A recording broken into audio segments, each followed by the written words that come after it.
So today I'm going to show you how to increase and decrease stitches. So I've got my needles here and a little example that I've made already.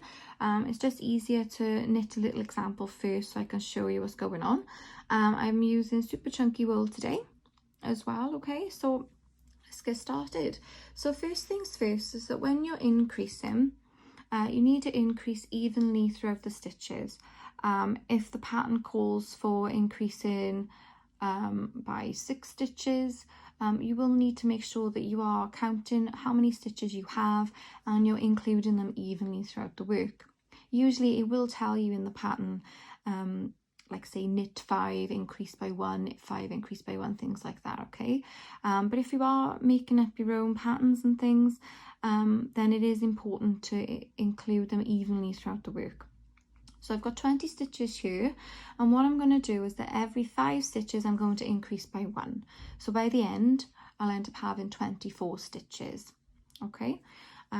So let's get started. So what I'm going to do is knit the first 4 stitches, okay? So 1, 2, 3, 4. Okay, this is the 5th stitch now. What we're going to do is that we're going to go in through the back of the loop. All right, so on every loop you always have a front and you also have the back, which is this part. Okay, so the back, and you need to put your needle in through the back like that.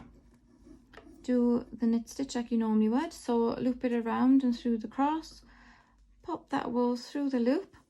So you now have a loop on your right needle and the stitch is still staying on your left, okay? It is important to keep this one on the left, so use your finger if need be to keep it there and hold it, because you're going to use your right needle now to go through the front loop and knit that as well.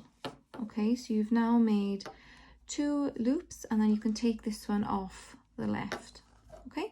So as you can see on here, instead of 5 stitches now, I've got 6. 1, 2, 3, 4, 5, 6. Okay, so we're going to do this another 3 times. So I'll knit the next 4 again. 1, 2, 3, and 4. Okay, just move them up a little bit. Now the 5th one, again, you want to go in through the back. Knit that loop, okay, and it can be a little bit tight, so what I always find is that just bring that wool through a little bit so it's a bit more slack, okay, and then you want to knit through the front as well. And there we have it. So I should have 12 now on here. So it's 2, 4, 6, 8, 10, 12. Brilliant. Okay, so let's carry on. So 1, 2, 3, and 4.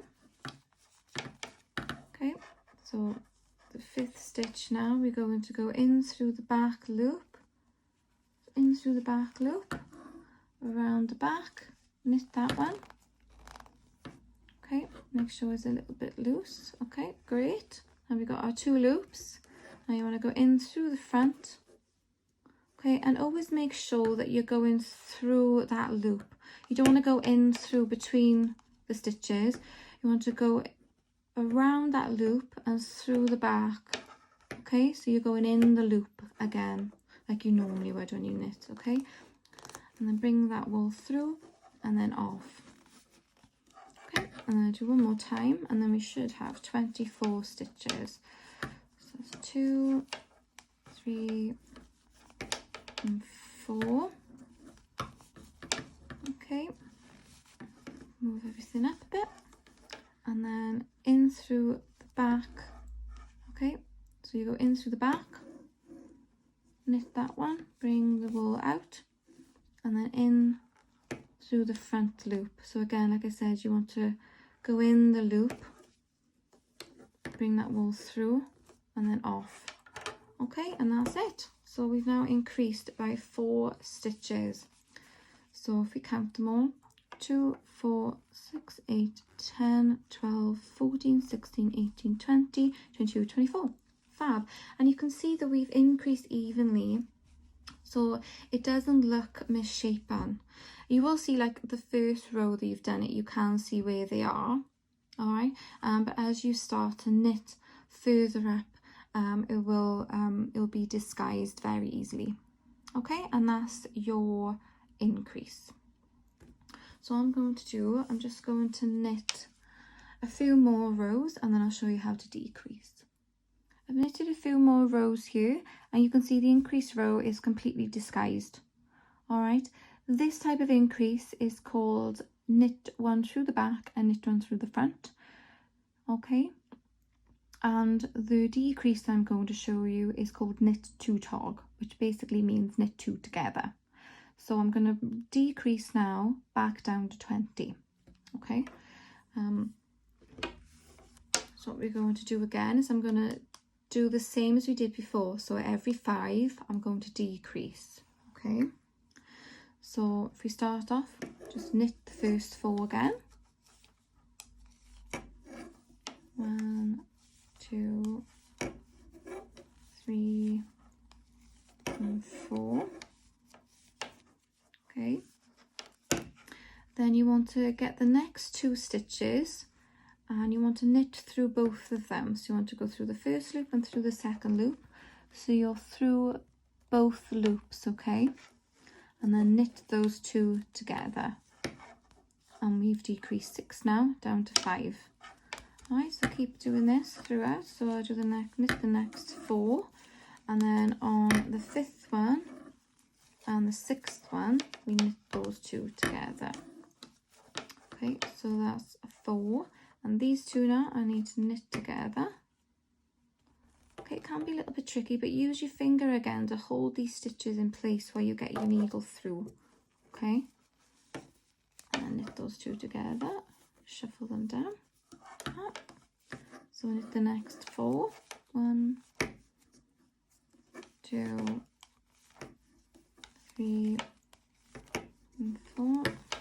Okay, now is the next 2 stitches together, so you want to knit those 2, bring that wool through and off. Here we are, and then the last few now. 1, 2, 3, 4, and then the last 2. Okay, use your finger to secure it. Okay, make sure you've gone through both of them through the back, and then knit those 2 together, and that's it, and you've now decreased by 4. Okay, so what I like to do is I always count the stitches after. All right, so 2, 4, 6, 8, 10, 12, 14, 16, 18, 20. Fab. We've now decreased back down to 20. The decrease and increase stitches are used mainly when you've done like a rib and then you want to increase to make sure you have enough stitches for a pattern, or like a cable pattern or things like that, or if you want to make the piece big, like smaller than bigger than smaller, you know, things like that. So it is very useful, and these ways of increasing and decreasing are the simplest. There are a lot of other ways, but I find these 2 to be the most simplest because you are just using the knit stitch. Okay, I hope you find this helpful. If you've got any questions, please feel free to message me on YouTube or on Instagram at SJ and Gray, and thank you very much.